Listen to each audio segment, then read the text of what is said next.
Okay, good afternoon. This is our second briefing, as we promised last time. We're going to brief you on some developments, and we'll take also questions you have, some queries to be further elaborated. I'm not alone this time. I have the general who might address your questions that are not my bag. Issues that are going on the field and some technical matters with regard to the military operations. I just want to begin with some of the pointers that we just abundantly made clear last time, which has to do with as to who initiated the attack. The first claim, which was done by the TPLF leadership, was that they told to the public and to the world that they were attacked by the Ethiopian Defense Force. We categorically repudiated on the very onset. Now they have come to the open and admitted and brazenly bragging about how they attacked the defense forces as what they call the preemptive strike. So now it is clear as to who initiated the attack, which we deemed it already the Treasonous Act, and which justifies the law enforcement operation going on by the government. The other point, which came out later, is the massacre in Maikadra, which is again crime against humanity. Now it's been picked up by the international community, and it had become clear that civilians who were non-Tigrayans were actually attacked in their hundreds.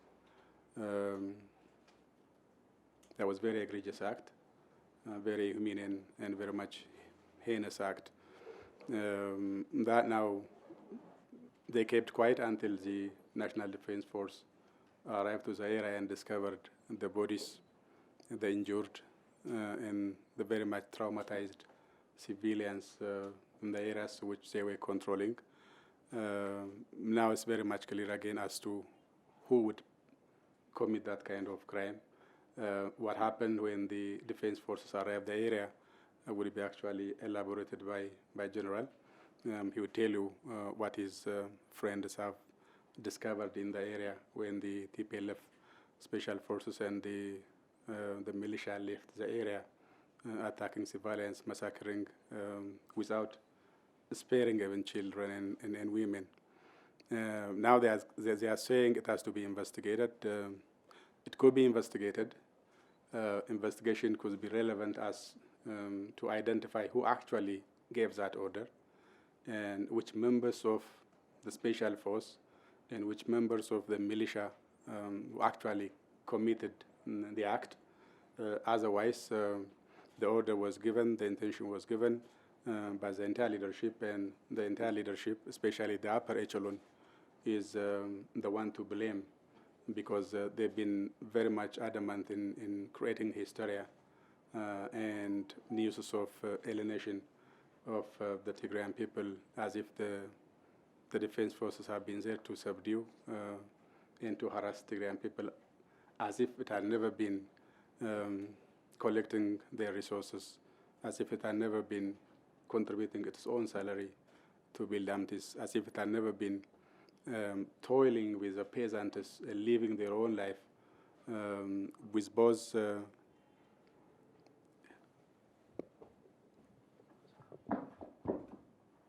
difficult times and at times of jubilation. The army had been there for 2 decades. And now, because they renegade themselves to turn against their own defense force, which they've been training, which they've been leading, so they must have ordered their special forces. The reason is they don't care about the people they think they represent, because there have been hundreds of thousands and millions of Tigrayans outside Tigray being scattered in different parts of Ethiopia. And the motive is, once they attacked non-Tigrayans there, they expect other Ethiopians could retaliate by attacking Tigrayan people who are living everywhere.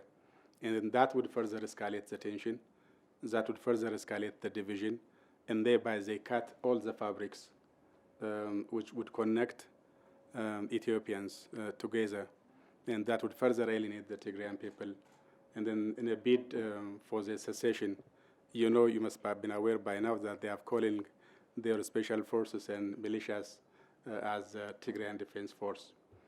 So that is paving the way to cut all the fabrics which have put us together, to melt all the glue which actually put Ethiopians together, and then to further alienate Tigrayan people so that they can turn their back on Ethiopianism and move away. So that is the premeditated and very much planned atrocity, which was to trigger revenge by other Ethiopians against Tigrayans.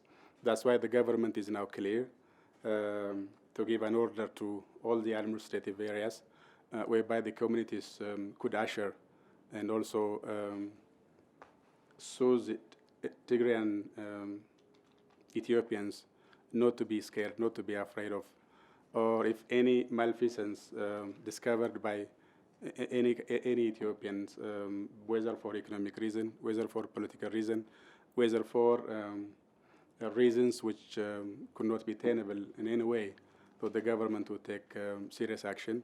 And now that's why the mayor of Addis Ababa went out to the public and gathered Tigrayan people and discussed with others. So that direction is to actually douse the very much incitement where the TPLF leadership try to instigate in Ethiopia. So we're not going to allow them. Ethiopians, we're not going to allow them. We stand together, and even Tigrayan people would breathe the air of freedom like other Ethiopians are now trying to have. That's what the Ethiopian government is doing, law enforcement and rooting out bad elements from our political dispensation. There is one thing. The other aspect, we actually made it clear again, they are trying to escalate the issue and then attack the neighboring people, neighboring regions, whereby the conflict would be spiraled to the national level.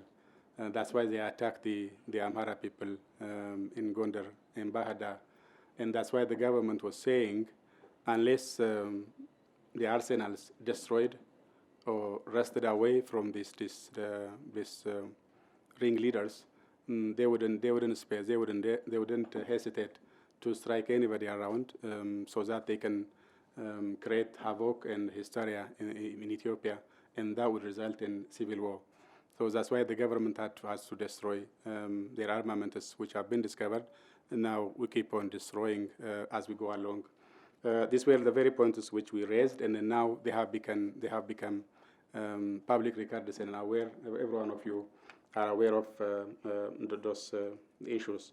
The other aspects that we also wish to make it clear is they are trying to scare the Tigrayan people so that they can flee away from home and go to other areas, because then they can create humanitarian crisis, which might also trigger the international attention, and then the international community might be compelled to rush in for mediation to avert the inevitable human crisis. So these are the points we wish to share with you, and then you might have also been somehow sensed that these are the things going on. In other areas, the general might also give you some areas which might seek your attention. Then I will give you the floor for your questions and inquiries.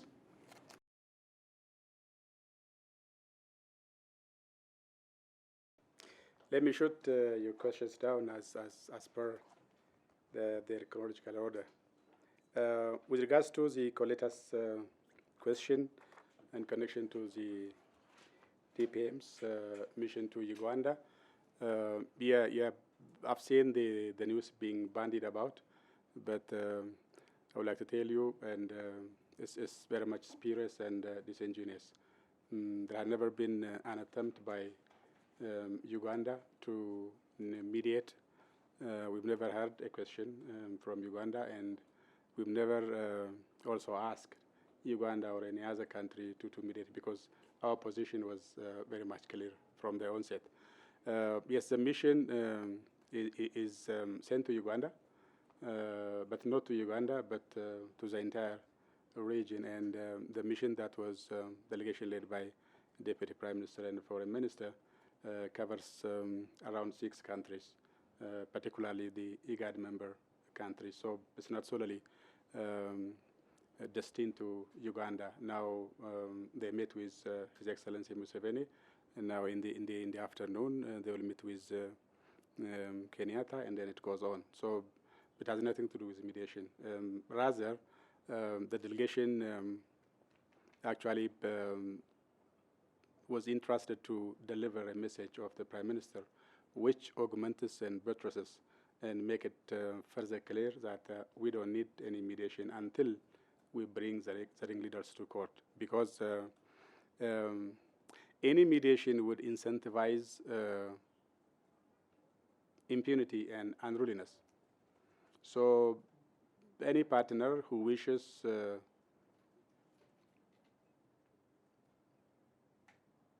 holding together of Ethiopia, and then the government has to be supported to make sure that the law of the land is upheld.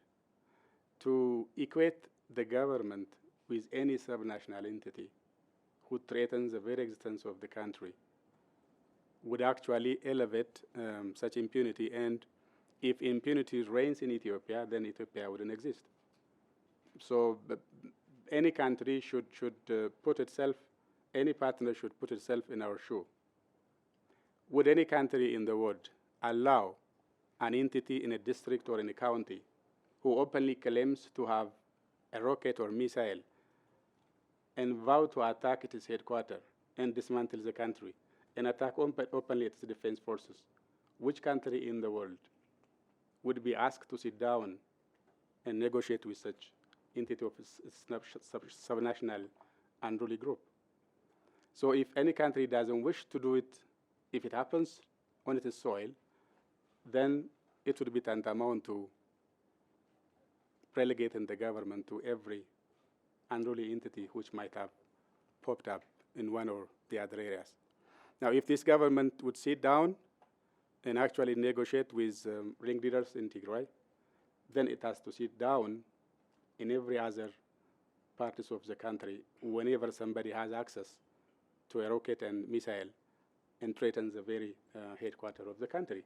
So it simply incentivize ungovernability in any nation. So that's why it's not because we averse negotiation, it's not because we averse roundtable, civil, cordial discussion, but until the rule of law is upheld, until the very gang is brought to justice, and then there is no way that we can ensure civil order in any country, and particularly so in Ethiopia. That's why we are saying give us time, because it's not going to take entirety. It wouldn't last to eternity. It's very much short, would be a short-lived operation, whereby the people of Tigray would understand that this culprit had been doing nothing good to Tigray. They've been living their posh life. None of their children are in Ethiopia. Most of them are in Europe and America. They are being paid in one of the Ivy League universities. So their children would not fight this fight. And then you know the conscripts, under 17. So it is the poor who is paying the price. It is the peasant who is paying the price.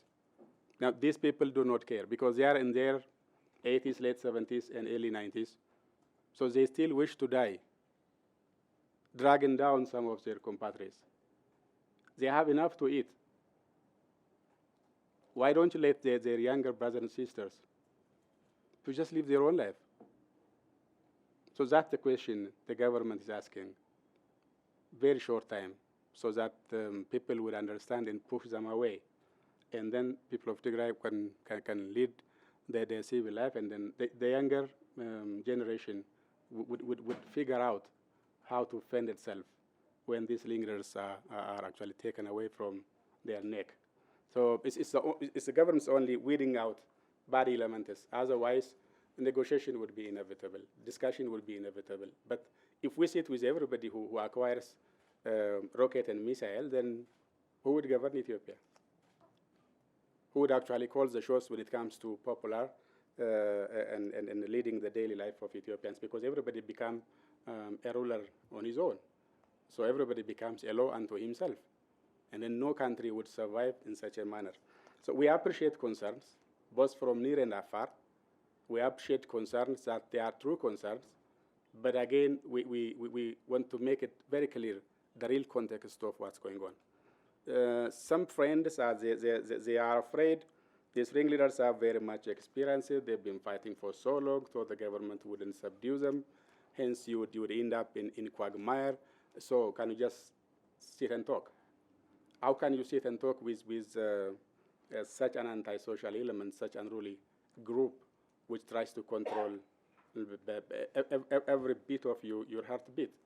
So it's very much untenable now to sit down. But when this operation going on being successful as it is now, so we hope it will be very much sooner that things would be solved in a discussion. We cannot finish everything by just undergoing operation.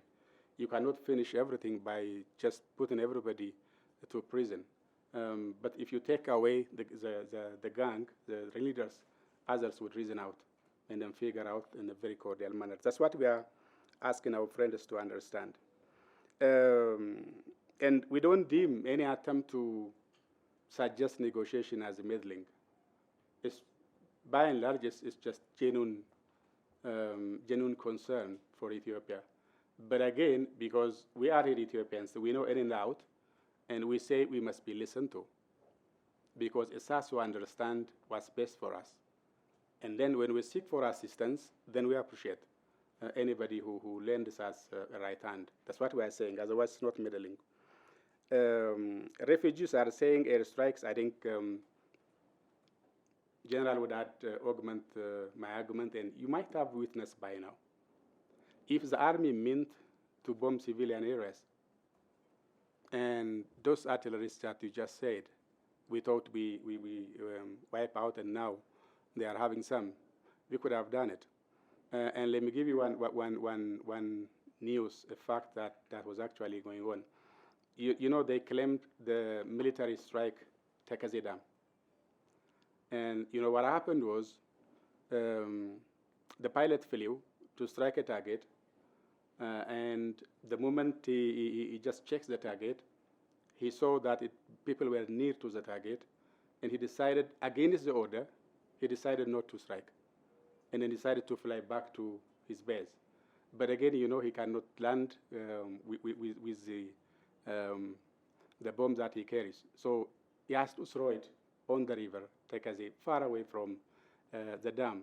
But now these guys picked up the story, they strike the substation, and then they blame on the government that the government cut off the light, while the dam is actually intact. So if our military was, you cannot even call it reckless. If someone has a missile in a certain area, then you have to strike it, even though you might face some casualties. But the government didn't do that. Whenever they saw there are people there, whenever they saw some villages are encroaching to the target, then we better risk. That's what we did, and that's why they threw some of the rockets to Bahadar and Gonda. But now I think they might have run out. And then you saw the other allegation today.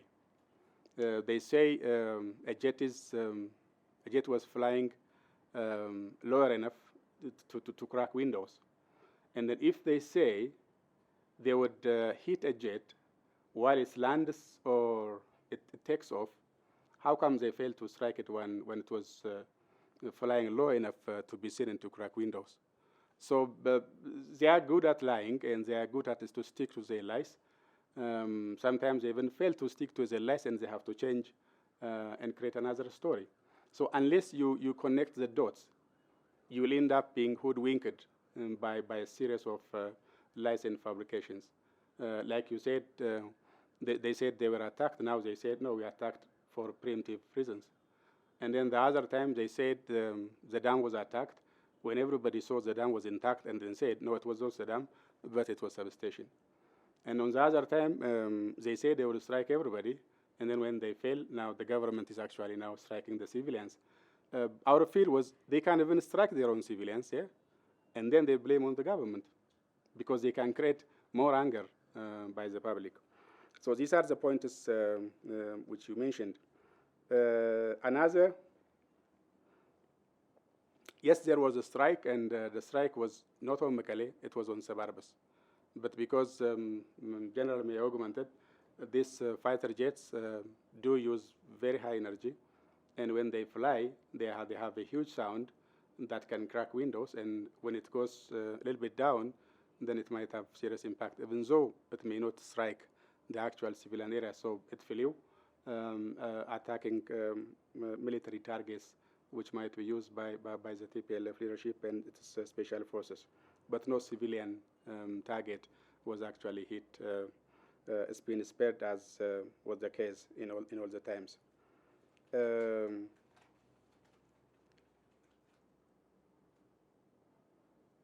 Casualties, Simon said, like General said, there are some members of the defense forces whereabouts are not yet known. And because in Mekelle areas, it was easiest, as I told you last time, it was easiest to subdue because most of them were staffers, health, and other administrative professionals, most of them. So combatant soldiers were very few, and it was easiest to subdue them. And in those areas which have been already discovered, we found bodies. In other areas, we have not yet known whereabouts, so we have to keep on finding out either casualties or defense forces who are still in captivity of these forces. So it's not good to play around numbers. It's good to stick to the actions, and the action is treasonous enough. It doesn't matter whether they killed 10 or 30 or 100 soldiers. The very strike itself is a crime enough, and then number of casualties would simply would be icing the cake. It doesn't change the real atrocities, the real heinous action. So it would simply add figures. It doesn't matter whether 10 soldiers were killed. It doesn't change the atrocity whether it grew to 100. So we have to keep on finding out whereabouts of all soldiers. And then when they realize how many we lost, how many we still have to find, then the numbers would be public. On civilians, you know, the Maikadra casualty is already 500. In other areas, about 500 were massacred in Maikadra. That was intentional act. On other areas, you know, whenever there is a conflict going on, then you cannot rule out casualties, even intentional shooting by some or cross-firing by the other. So we have to keep on also now, because some cities are now freer. Caretaker administration is now being established. When caretaker administration actually sets foot and then begin operational, now we have to keep on discussing with the locals so that they can give us their accounts as to whereabouts of their fellow neighborhood friends and sisters. Then we'll come up with the real numbers. Otherwise, it will be wild because, as you said, some of Ethiopians flee to the Sudan border, and then we have to know who is who. Now it's being told the number, like 10,000, 15, 20, now about 20,000. So we have to know who is who. How many of them are soldiers? How many of them are policemen? How many of them are just civilians in the neighborhood? And then we'll come up with other numbers whereby those who didn't cross, those who have not found out, but now they could be missing, then those missing people must be searched. Then when you finish hoping to search, then the numbers will come up and then be public. The other point, pressure from humanitarian agencies to create a corridor, yes, it's a real concern, and government is now working day and night to just come up with solutions because, as just said, there are a number of people who have been supported. There are also refugees of Eritrean origin. There are people who gets earning from safety nets. Now there are two scenarios. On one hand, we have areas which are free now. So on free towns and cities and districts, the government can handle the issue. Now food is going and being stored there. In other areas, still deep into the conflict areas, which have yet to be free. In those areas, yes, the humanitarian agencies may need to work in collaboration with the government. And now we have set up committees from different pertinent institutions, and now they are traveling to Tigray to find out the factors on the ground, and then they will come up with solutions. Which institutions might take care of the actual humanitarian actions, and then which corridors might be safer to transport humanitarian assistance in those areas. So I think we'll come up with a couple of days with a solution. And then we've already been working with OCHA and UNHCR and others, and ICRC, and government institutions with the Minister of Peace, our minister itself, from the first and others. Now we've sent a delegation, and that team would look out for factors on the ground, and then we'll come up with a plan as to how to actually take care of the humanitarian issues before it becomes crisis. Now it's a concern. It's not yet a crisis, but we can manage it, we hope, before it becomes a crisis. So these are the pointers. I just would... okay, Skandar, you had one question. The PM said that Ethiopia is capable of funding itself, whether it is related to Eritrean. No, you see, TPLF leadership was accusing government of colluding with a foreign entity to subdue them. And I just want to, I just would rather you refresh your memory as to why the Northern Command was there for the last 20 years. The Northern Command itself was alone enough to fend off the entire Ethiopian sovereignty from the northern part, and then if it was enough to fend off Eritrean aggression when we were at odds, now it is capable of subduing its own very amateur special force and militia. So we don't need to invite anybody to just take care of our business, because it becomes unbecoming, and then it wouldn't add much. While you are capable of doing it, and you don't need other entities. But we made it clear that they were producing uniforms of Eritrean government. Why? They are doing now two things. One, we already had Eritrean opposition forces operating in Ethiopia when we were at odds. You know, they were feeding our opposition forces, and then we were doing the same. It's like a tit for tat. Now it's over. When the rapprochement came, then we didn't see the point. We brought ours, but theirs did not wish to go, so we let them leave. But there is no support, there is no military operation. They were just as refugees. Now these TPLF people are trying to convince these opposition parties to put on Eritrean soldiers' clothes, and then they say they were fighting for, they were sent by the Eritrean government, while we know they are opposition parties, while we know they have been here for decades. Now, it's kind of a deception to just propagate that Eritrean government was meddling in Ethiopia. The other aspect, they are also trying to convince refugees who have been here, who have been in Tigray for quite so long. Now they are being convinced to say that they were sent by the Eritrean government to fight alongside Ethiopian government, and then the spear campaign would seem to hold water, so that they can buttress their make and believe stories. So that is the background. Otherwise, it has nothing to do with the current spurious, fanciful stories that are being bandied about. Thank you.